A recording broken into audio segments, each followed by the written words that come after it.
നമസ്കാരം. മലയാളി വാർത്തയിലേക്ക് സ്വാഗതം. ലോക്സഭാ തെരഞ്ഞെടുപ്പിൽ ബിജെപിയുടെ ആദ്യ സ്ഥാനാർത്ഥി പട്ടിക ജനുവരിയിൽ വന്നേക്കും. കൂടുതൽ സാധ്യതയുള്ള മണ്ഡലങ്ങളിലെയാണിത്. കേരളത്തിൽ തൃശൂർ അടക്കം ചില മണ്ഡലങ്ങൾ ഇതിൽ ഉൾപ്പെട്ടിട്ടുണ്ടെന്ന് ദേശീയ തലത്തിലാണ് സ്ഥാനാർത്ഥികളെ പ്രഖ്യാപിക്കുക. തെരഞ്ഞെടുപ്പ് വിജ്ഞാപനം ഫെബ്രുവരി അവസാനമോ മാർച്ച് ആദ്യവാരമോ ഉണ്ടാവാം. തിരുവനന്തപുരത്തടക്കം കേരളത്തിലെ ചില മണ്ഡലങ്ങളിൽ ഇക്കുറി അപ്രതീക്ഷിത സ്ഥാനാർത്ഥിയാവുമെന്നാണ് സൂചന. 2016 നിയമസഭാ തെരഞ്ഞെടുപ്പിൽ നേമത്ത് നിന്ന് ഒ രാജഗോപാൽ വിജയിച്ചതൊഴിച്ചാൽ ബിജെപിക്ക് കേരളം ബാലികേറ മലയാണ്. 21 നിയമസഭാ തെരഞ്ഞെടുപ്പിൽ നേമവും കൈവിട്ടു. ഇക്കുറി ചരിത്രം മാറ്റിയെഴുതാനുള്ള വാശിയിലാണ് ബിജെപി.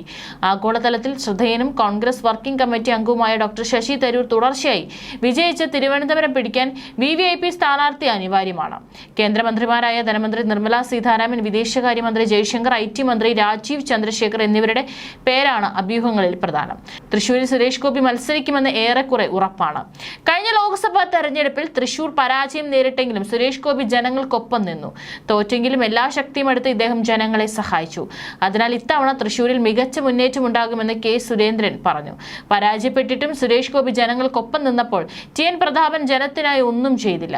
സ്ഥാനാർത്ഥി നിർണയം BJP ദേശീയ നേതൃത്വമാണ് സ്വീകരിക്കുന്നത്. തൃശൂർ, തിരുവനന്തപുരം ഒഴികെയുള്ള 18 മണ്ഡലങ്ങളിലും എന്ത് മാറ്റമുണ്ടാക്കാമെന്നാണ് BJP ഉറ്റുനോക്കുന്നതെന്നും BJP സംസ്ഥാന അധ്യക്ഷൻ കൂട്ടിച്ചേർത്തു.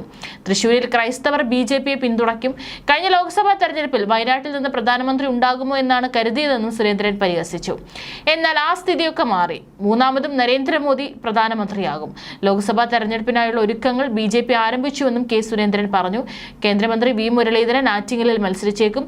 പാർട്ടിയിലേക്ക് വന്ന അനിൽ ആന്റണി, മേജർ രവി തുടങ്ങിയ പേരുകളുമുണ്ട് പാർട്ടി പരിഗണനയിൽ. കേരളത്തിൽ നിന്നും BJP ലോക്സഭാ MPമാരില്ലെങ്കിലും സംസ്ഥാനത്തിന് നിരവധി പദ്ധതികൾ അനുവദിച്ചും ക്രിസ്ത്യൻ മത ന്യൂനപക്ഷങ്ങളെ കയ്യിലെടുത്തും ഇക്കുറി കൂടുതൽ ആത്മവിശ്വാസത്തോടെയാണ് പാർട്ടി തെരഞ്ഞെടുപ്പിന് ഒരുങ്ങുന്നത്. സ്ഥിരം മുഖങ്ങളെ മാറ്റി നിർത്തി പൊതുപ്രതിച്ഛായയുള്ള നേതാക്കളെ ഇറക്കാനാണ് ആലോചന. കഴിഞ്ഞ ഏപ്രിൽ 25 പ്രധാനമന്ത്രി നരേന്ദ്രമോദി കേരളത്തിൽ 4500 കോടിയുടെ വിവിധ പദ്ധതികൾക്കാണ് തുടക്കമിട്ടത്.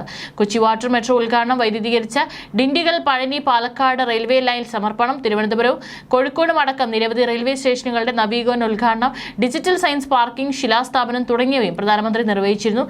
സംസ്ഥാനത്തേക്ക് 2 വന്ദേ ഭാരത് ട്രെയിൻ നൽകിയതും പാർട്ടി ചൂണ്ടിക്കാട്ടുന്നു.